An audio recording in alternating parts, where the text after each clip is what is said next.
I want to tell you about the most brilliant homeless encampment that I have seen in my almost 20-year career in homelessness. If there was an annual award for most impressive homeless encampment, this is easily the favorite for 2026. Let me tell you about Honolulu's floating fortress. State and city are trying to figure out how to deal with a massive structure built by homeless people on the edge of the Ke'ehi Stream in Kalihi. If you're building an encampment, you want two things. You want it to be hidden and you want it to be hard to get to. If it's hidden, well then I don't get emails and I don't have to come deal with it.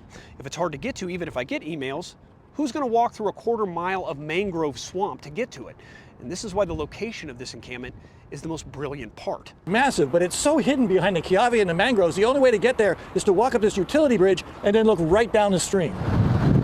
The two-story building is anchored on the north side of Ke'ehi Stream and extends almost halfway across the waterway. Homeless men in rafts and kayaks come and go. And when you're chronically homeless, you often have two things in abundance. You've got a steady stream of discarded items, and you've got all the time in the world. So if you've got some kind of background in building or construction, you can put some time into this masterpiece. It's impressive what they've built, from a two-story home to use of solar panels and just be able to access electricity.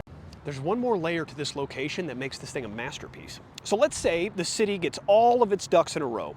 They do the paperwork, they trudge through there to give notice, they come back in 48 hours or whatever the rules are, they get all the trucks, they pull people off of other projects, only to watch that barge move a couple dozen yards down the way to a completely different jurisdiction.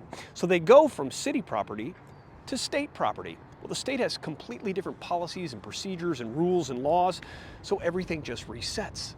So tell me what you think. Is this story a masterclass on how homeless folks adapt to systems, or is it really just a story about how broken our housing system really is? Let me know in the comments section. Thanks so much for watching.